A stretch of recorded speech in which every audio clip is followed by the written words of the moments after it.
1, 2, 3, 4, 5, 6, 5 seconds.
Alright guys, let's get busy talking about gametogenesis. We're going to cover both the male and the female here. So let's go ahead and do an overview really quickly. Here in this area in orange, we're going to be talking about spermatogenesis, and this is going to be occurring from puberty all the way until death. And that timeline is important because it's going to be different from our female. So in our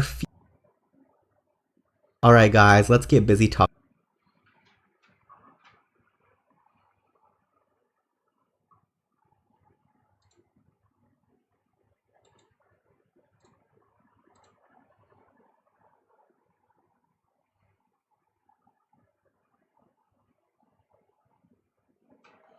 hello बस भाई, मेरे को जो viewer चाहिए था वो आ गया, बाकी सब तेल लेने जाए. I don't care who else comes.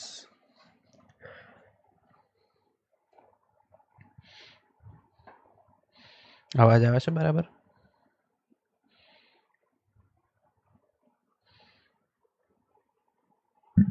Hello બેબ્સ.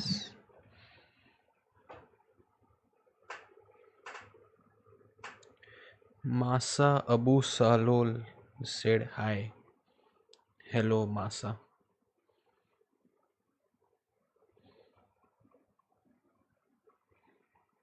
Abu Salul, lol, whatever. Hello Masa.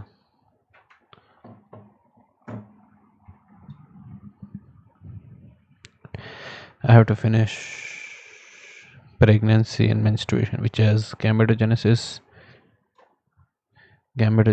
pregnancy hormones, estrogen, prolactin, beta HCG, human placental lactogen, menstrual cycle, ovarian cycle, uterine.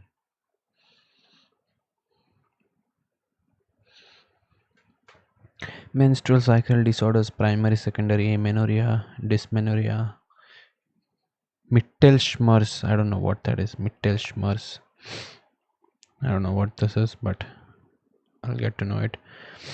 Fertilization, changes by system, lactation, placenta, umbilical cord, umbilical cord disorders, fetal circulation, ductus venosus, foramen ovale, ductus arteriosus venosus. Okay, good game.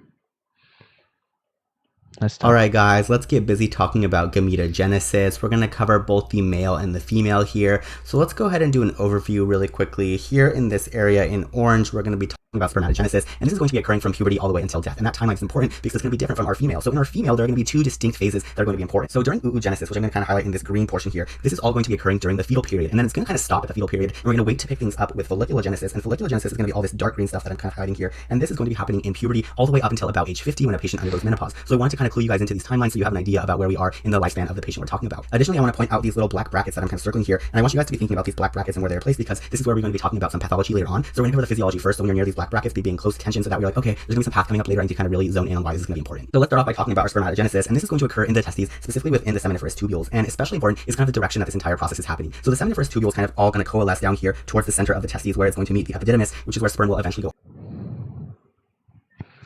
Okay, spermatogenesis occurs in seminiferous tubules. Seminiferous tubules are this ones. यहाँ ऊपर जैसे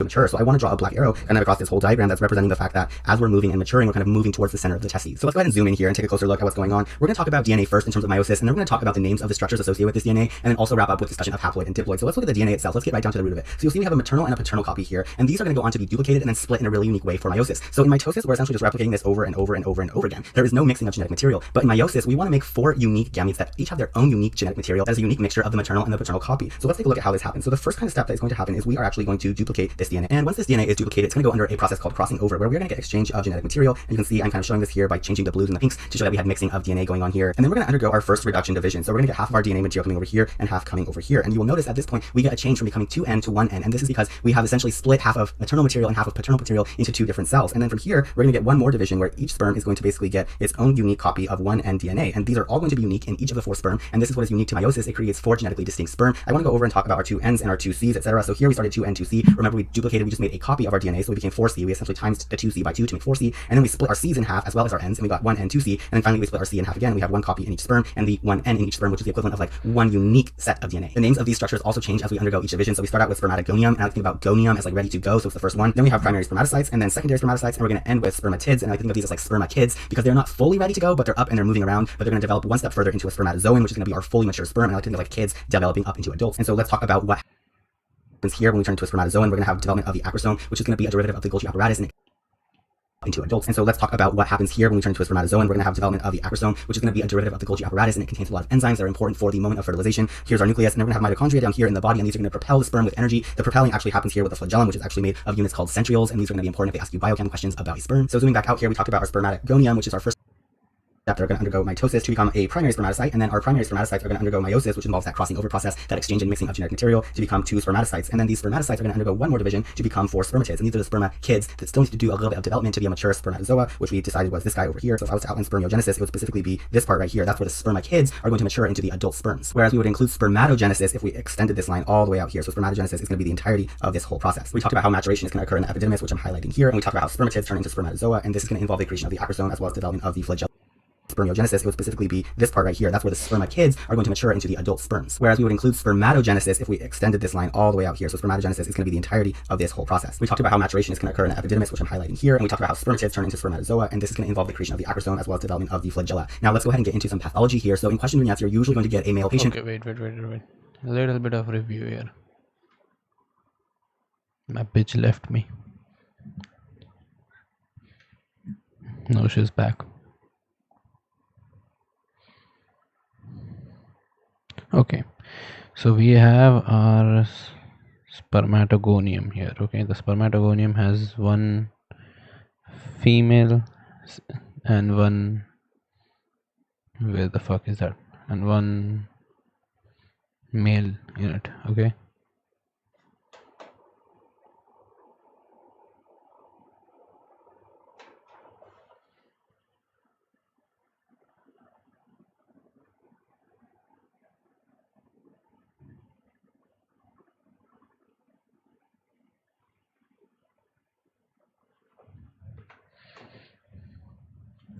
so we have 1 female and 1 male. Okay,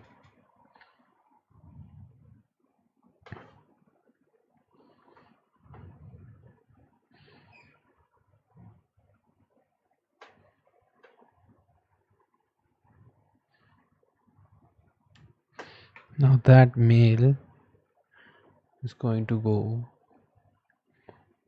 and become 2 males and 2 females.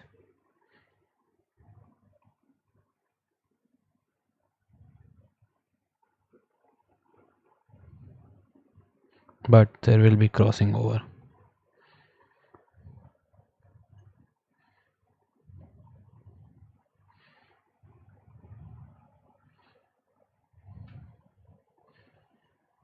Not in mitosis. There will be crossing over in meiosis 1.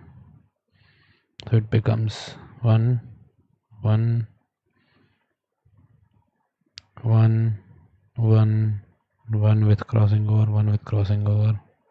I'm having a banana, Sakshi Patel. Why don't you have my banana? I'm sorry, I'm a great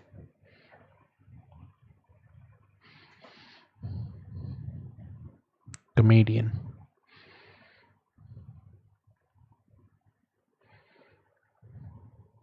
Okay, so this crossing over occurs in meiosis 1 and meiosis 2. And then it eventually becomes a spermatid.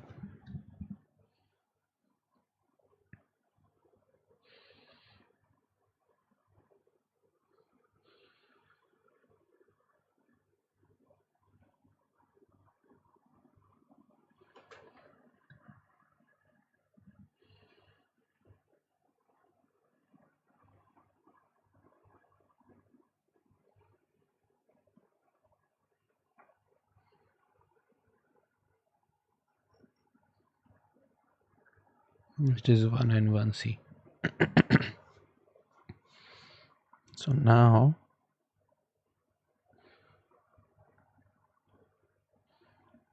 these spermatids then become spermatozoan, which is called maturation, which is spermiogenesis.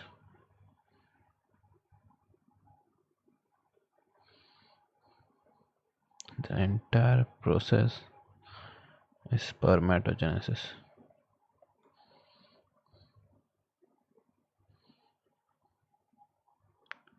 Or am I wrong?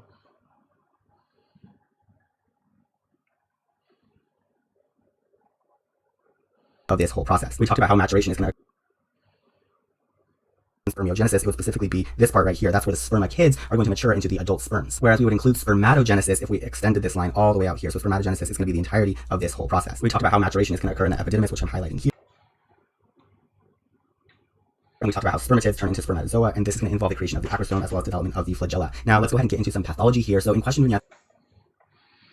so it occurs in seminiferous tubules. The spermatogonia go under mitosis, become the one primary spermatocyte with 2N and 4C. Then the one primary spermatocyte undergoes meiosis and makes two secondary spermatocytes. So the secondary spermatocyte undergoes meiosis 2 to form 4 spermatids.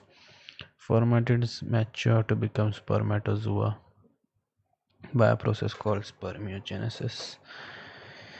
It occurs in epididymis. The entire process, spermatid becomes spermatozoa, and creation of acrosome, development of flagellum occurs together.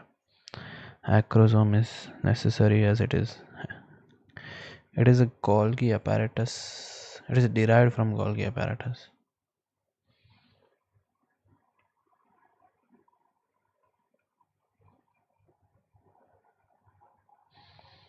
Flagellum is necessary for motility, and the acrosome has enzymes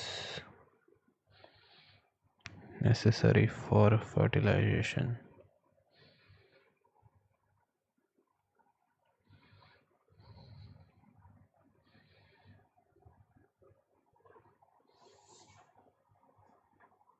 you're usually going to get a male patient who is experiencing infertility, and you have to figure out why. And a lot of times these can look very similar, so let's make a cool differential to help you out. Let's start with cystic fibrosis. This is the cause of infertility, but why exactly does it cause infertility? And the answer is that we have absence of a vas deferens.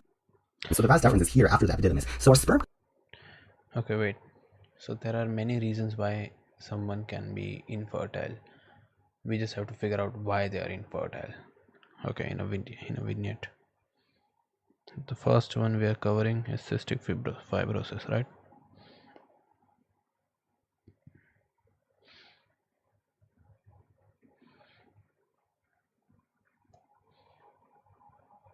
Now in cystic fibrosis, you have absence of vas deferens. If you don't have vas deferens, obviously you're going to be infertile, right?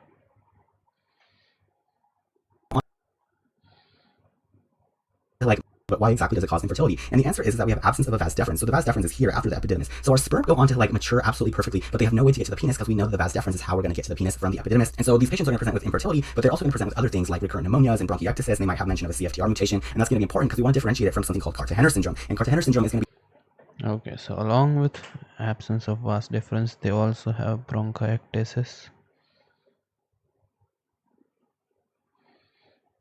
infertility. I mean, infertility is because of the fact that they do not have vas deferens. They do not have vas deferens because no, they are infertile because they do not have vas deferens. Vas deferens ma maturation નથી થતો. Maturation occurs in epididymis. So the sperm or the spermatocytes, whatever you like to call them, they do get mature, but they're just not delivered to the penis. If that makes sense, which is why they're infertile. Infertility, CTF par CFTR mutation.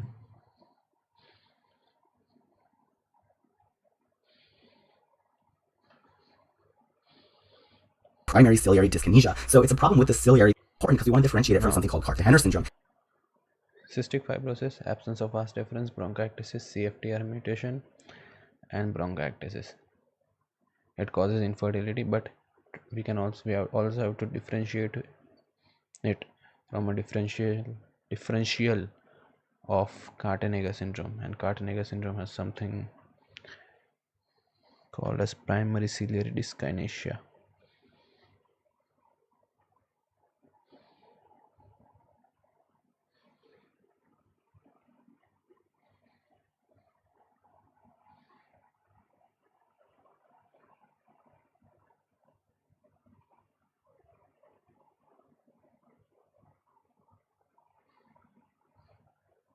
And Carter-Henner syndrome is going to be primary ciliary dyskinesia. So it's a problem with the ciliary part of the tail of the sperm itself, which is like this yellow part that I'm highlighting here. So their sperm itself are going to be defective. They are able to get out of the epididymis into the penis. However, they're not going to be able to swim properly, and that's what causes infertility. But interestingly, these people are also going to have pulmonary symptoms like bronchiectasis, and this is because they also have ciliary dysfunction in their lungs. So their cilia.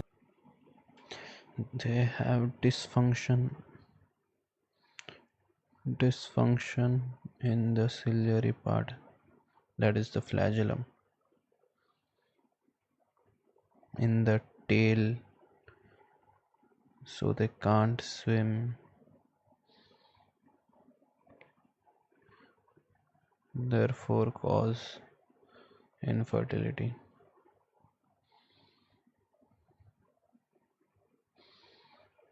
But cilia is also present in lung, which is why they also have bronchial or lung or respiratory symptoms. Fertility. But interestingly, these people are also going to have pulmonary symptoms like bronchiectasis, and this is because they also have ciliary dysfunction in their lungs. So their cilia in their lungs are not pushing out mucus, and so they also get recurrent pneumonias, just like our cystic fibrosis patients. So you're like, how am I going to differentiate this? Well, the good thing is that in Carter-Henner syndrome, we also have dextrocardia, and that's going to be a heart that is basically reversed, and this has to do with embryonic processes in the heart, where cilia are responsible for guiding cells in the proper direction and turning them properly, and the heart doesn't do this, so it looks like you have the heart on the wrong side of your body, and it's just because it didn't undergo that early embryonic rotation. And so we're going to see dextrocardia and bronchiectasis along with our infertility. So the dextrocardia in our Carter-Henner syndrome versus our CFTR mutation in our cystic fibrosis. Okay, so they have infertility and bronchiectasis. But the thing unique about Carter-Henner syndrome is the fact that it has dextrocardia, and this is because of the fact that ciliary cells are responsible for embryological turning of heart.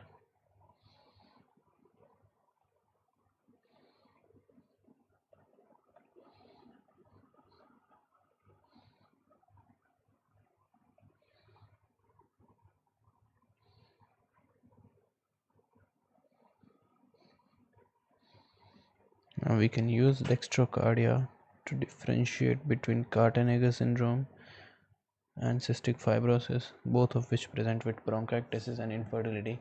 But Carter-Henner syndrome has dextrocardia and cystic fibrosis has CFTR mutation. This is I should honestly just start streaming earlier.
Okay, let's move on.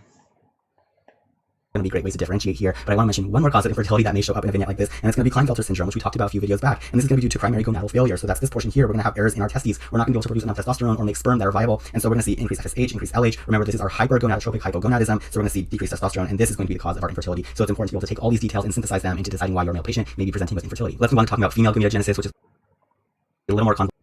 Okay, another third reason why we may have infertility is because of some problem in our testes itself, which we call as Klinefelter syndrome. And I mean, I remember it as Klein is gay or something like that, which is kind of homophobic if you think about it, but Klein literally is a woman if you think about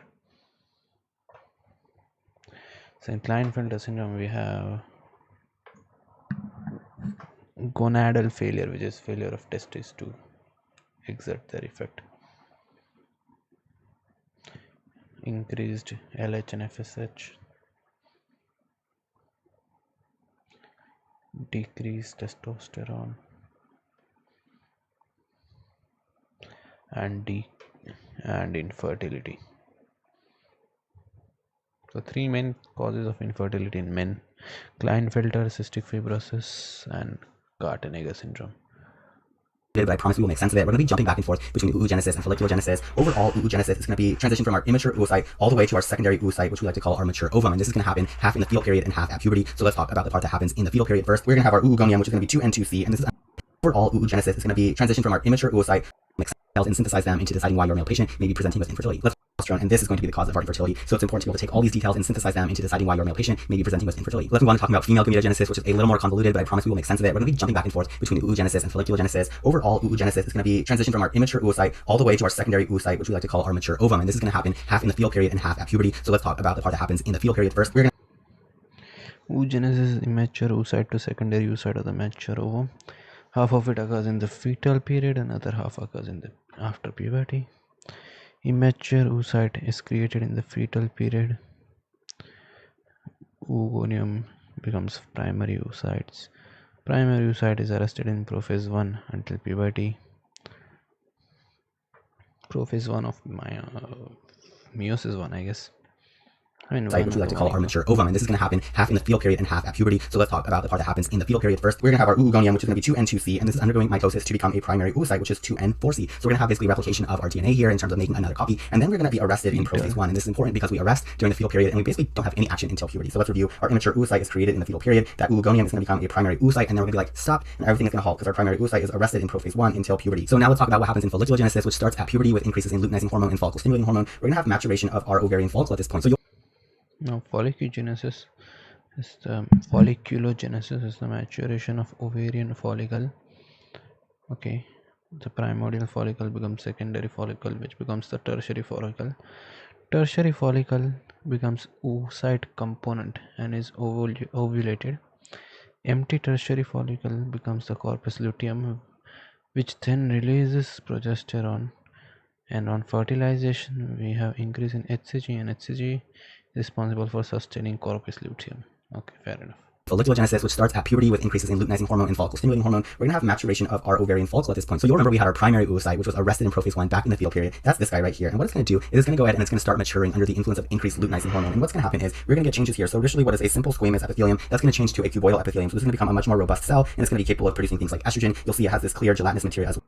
So folliculogenesis occurs because of increased LH level.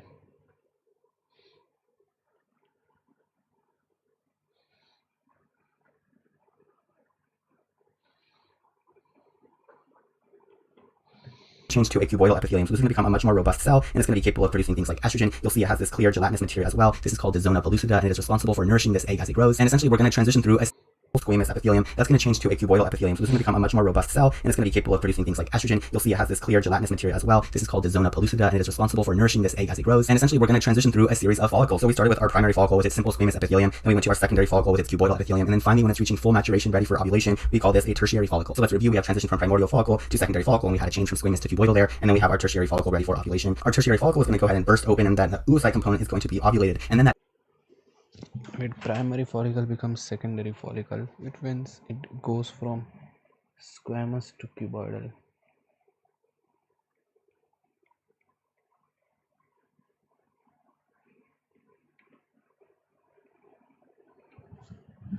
And tertiary follicle, it becomes zona pellucida, which is responsible for keeping or sustaining it. Empty tertiary follicle is going to go on to become our corpus luteum, which is going to be this gold guy over here. So essentially our oocyte comes out here, and then our empty follicle is going to go on to become the corpus luteum. At this point, we also have the release of a polar body, which is essentially an empty cellular component that really... And that empty tertiary follicle is going to go on to become our corpus luteum, which is going to be this gold guy over here. Secondary follicle, and we had a change from squamous to cuboidal there, and then we have our tertiary follicle ready for ovulation. Our tertiary follicle is going to go ahead and burst open, and then the oocyte component is going to be ovulated, and then that empty tertiary follicle is going to go on to become our corpus luteum, which is going to be this gold guy over here. So essentially our oocyte comes out here, and then our empty follicle is going to go on to become the corpus luteum. At this point, we also have the release of a polar body, which is essentially an empty cellular component that really doesn't compose of anything, but it's mimicking those cellular divisions of meiosis that we were seeing back in the spermatogenesis. So let's move back to talk about our secondary oocyte, which has been released now, and it is in the fallopian tube and is awaiting fertilization. At this point, it is arrested in metaphase 2, and if it indeed does get fertilized, then it will go ahead and complete meiosis 2, and we will carry on with the rest of development. So let's go ahead and review these processes. After ovulation, our released oocyte is arrested in metaphase 2. If unfertilized, we go to menstruation. If we do get fertilization, we're going to go to the zygote. And these post-fertilization changes are going to make the secondary oocyte undergo meiosis 2, which is going to create a mature ovum as well as a second polar body. So let's go ahead and get into a little bit of pathology here. There's not as much as the male, but essentially we can have primary ovarian failure, and this can be due to lack of... Okay, so from what I understood, in the fetal period we have oogonium, which is 2 and 2C, undergoes mitosis, becomes primary oocyte 2 and 4C, gets arrested in prophase 1 before puberty. After puberty, due to increased levels of LH, there is again what can we say? It was arrested, right? So it was released, or what I mean, it wasn't really released. It started. The process started again.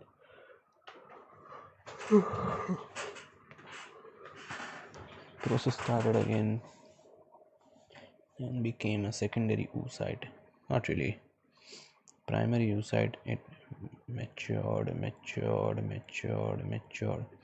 and then it was released as a secondary oocyte, which then again got arrested in metaphase 2.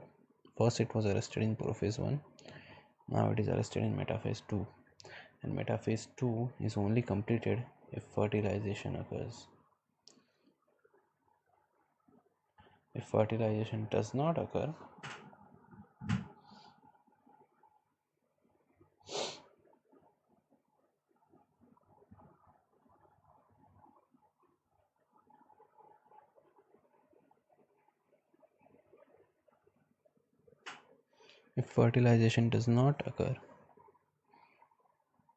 then we go to menstruation.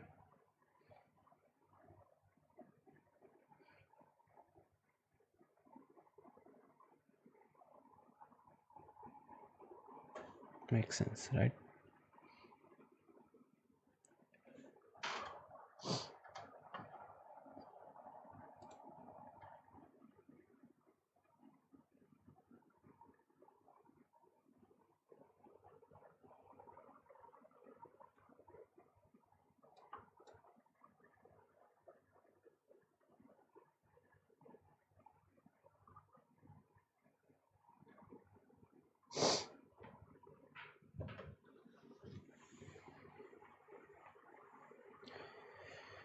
Okay, so folliculogenesis is maturation of an ovarian follicle. Primordial follicle becomes secondary follicle, which becomes tertiary follicle. Tertiary follicle becomes oocyte component and it's ovulated. Empty tertiary follicle becomes corpus luteum, which releases progesterone. Fertilization increases HCG and sustains corpus luteum. In oogenesis, an immature oocyte becomes a secondary oocyte or a mature ovum. Immature oocyte is created in fetal period. Oogonium becomes primary oocytes.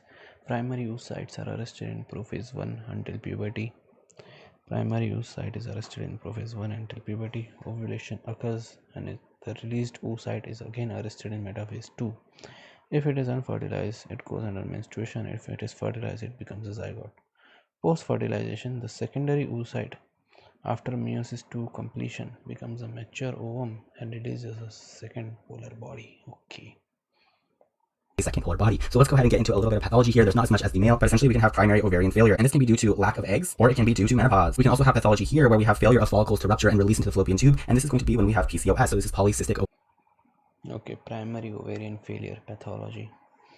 Let's write it a little bit. Primary ovarian failure. It is due to lack of eggs slash hormones, or what else? A little bit of pathology here. There's not as much as the male, but essentially Lack of eggs, hormones, or just in general, what else was that? Menopause.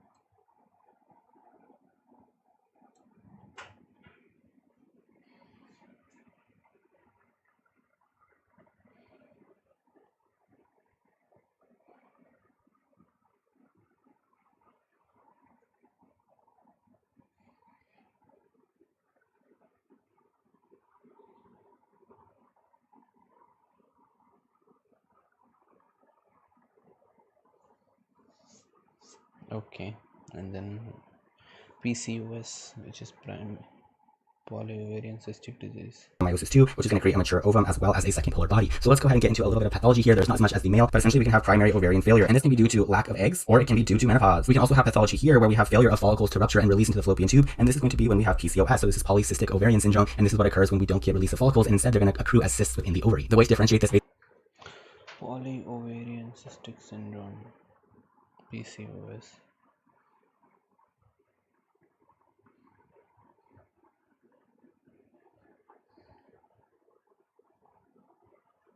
Which is essentially failure of ovaries to release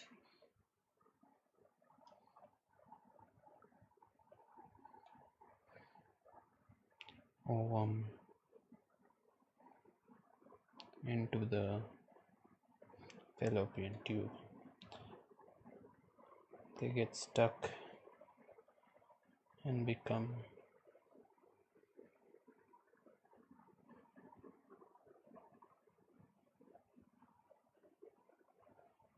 cysts. to menopause. We can also have pathology here where we have failure of follicles to rupture and release into the fallopian tube, and this is going to be when we have PCOS. So this is polycystic ovarian syndrome, and this is what occurs when we don't. Failure of follicles to rupture.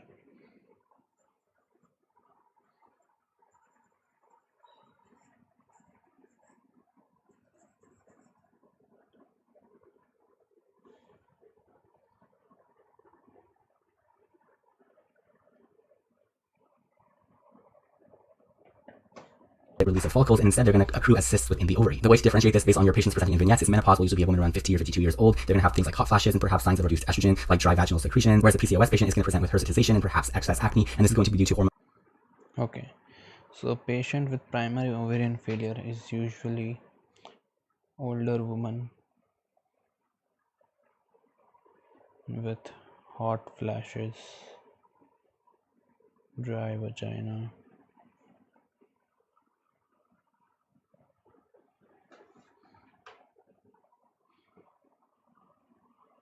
and a patient with polyovarian cystic syndrome has fucked up hormones, so she will have hair like male like features. So hirsutisation.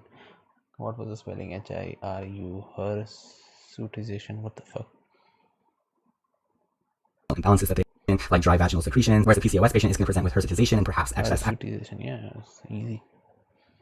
See, hirsutisation and acne due to hormonal imbalance.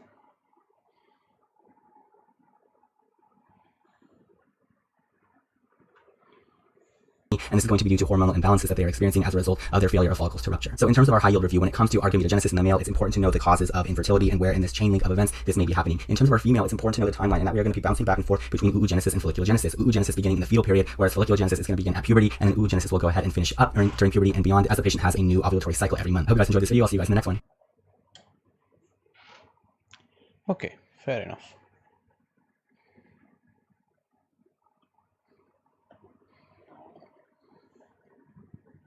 Where does spermatogenesis primarily occur? Spermatogenesis. Epididymis? Seminiferous tubules. Spermatozoa then go and mature within the. Yeah, I'm so confused. Maturation occurs in epididymis, but the sperm production occurs in seminiferous tubules. 7 up. Seminiferous tubules, epididymis, vas deferens, ejaculatory duct, urethra exits the penis. Sperm production occurs inside the seminiferous tubules. In the testes, they mature in the epididymis, they travel through the vas deferens into the ejaculatory duct where they get secretions from the seminal vesicle and the prostate gland and the bulbourethral gland. Then they travel in the urethra through the penis and then they exit. Spermatogenesis takes place in seminiferous tubules. Spermatozoa mature in the epididymis. So spermiogenesis takes place in epididymis. Following the completion of mitosis, what is the ploidy and the number of chromatids in this primary spermatozoite? Primary spermatozoite will have 4C because it has mitosis and not meiosis. So it should have its DNA material.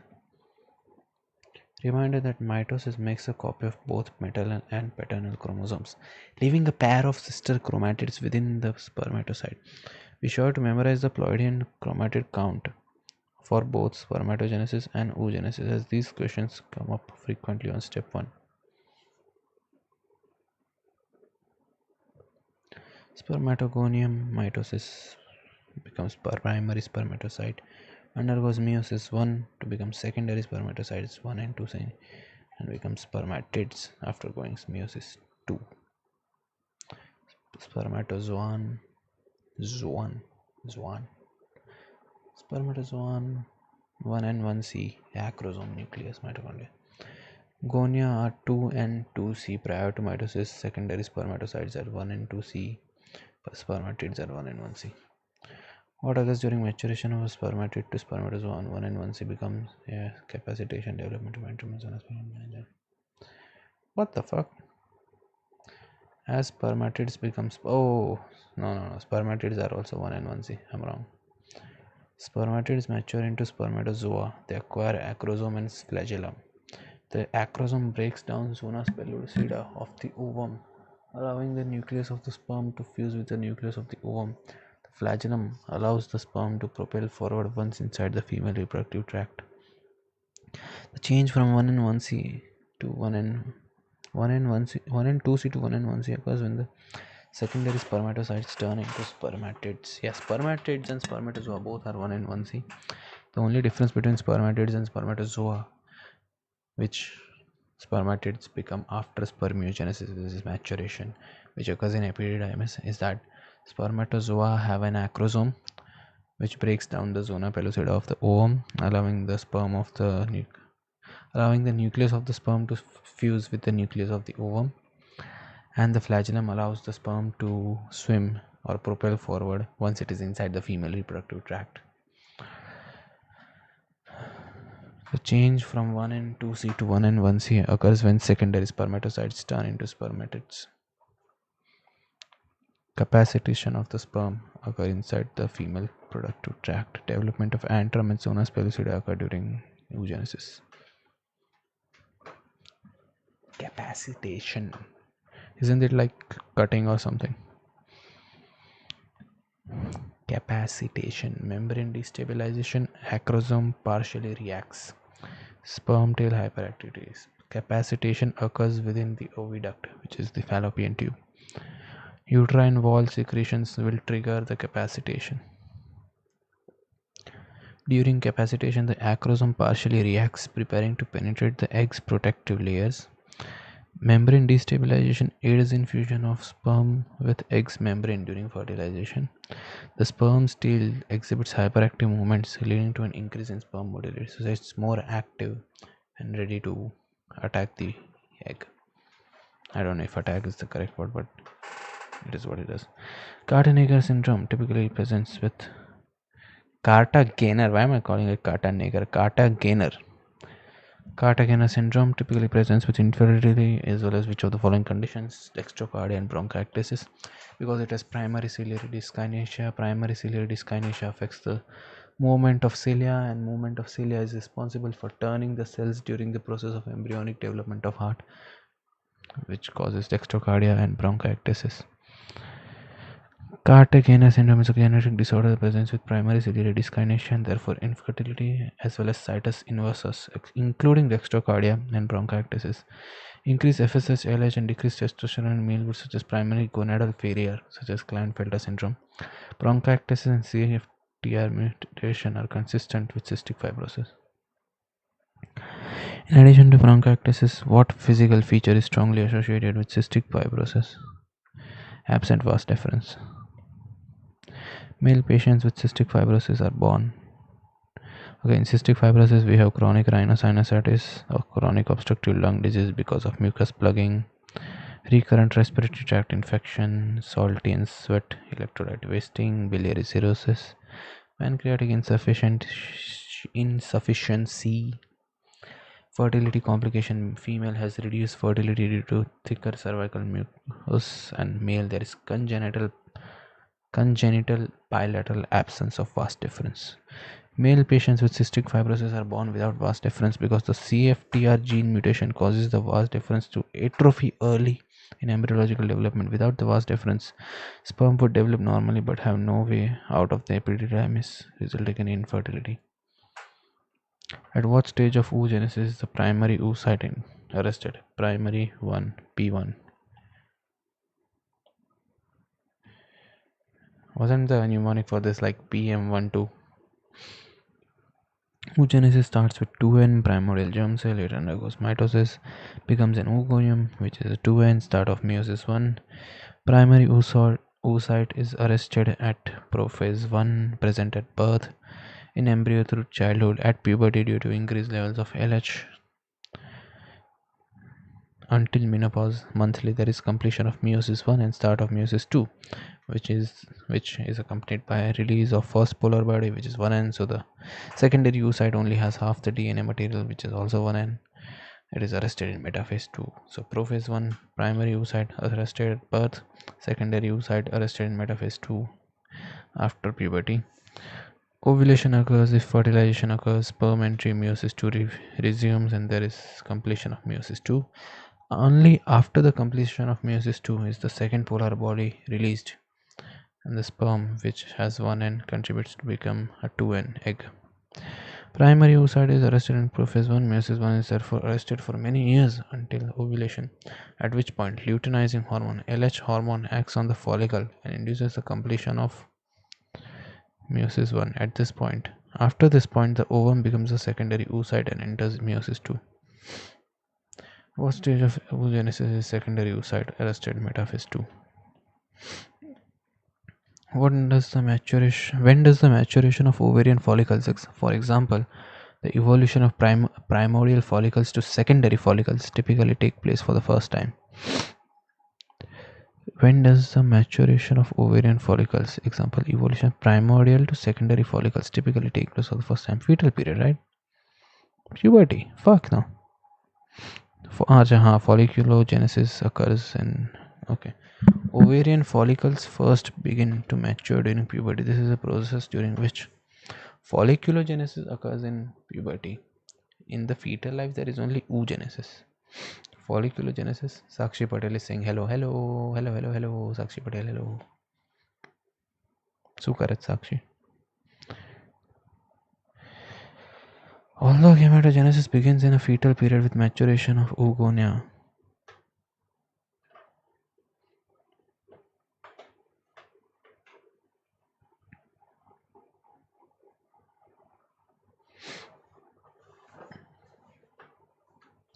Sakshi, hello, dancing on real songs. मारे साथ होता नहीं नाचती तू पोते नाचा करे सीख लेगी. When will you dance for me? हाँ मेरे बिना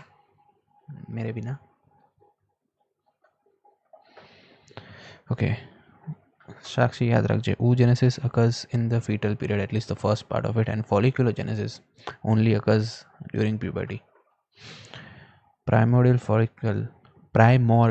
what happened to my pronunciation here? તારી હાથે રહી રહી છે ને ગુજરાતી બની ગયો છું. Primordial follicle matures into a tertiary follicle ready for ovulation. This process continues from puberty until the remaining follicles can no longer respond to hormonal cues or when there are no more follicles left in ovaries. This represents the beginning of menopause. Although gametogenesis begins in a fetal period with the maturation of oogonia to primary oocytes, they are arrested in meiotic prophase 1 before birth, and further maturation does not commence until puberty. All of the primary oocytes that the female neonate will ever have All of the primary oocytes that the female neonate will ever have are arrested in prophase 1 until puberty. Although follicular maturation occurs through much of a female adult's life until menopause, process begins in puberty, not in adulthood. चल lecture चालू करो यानी पहला call कर दे.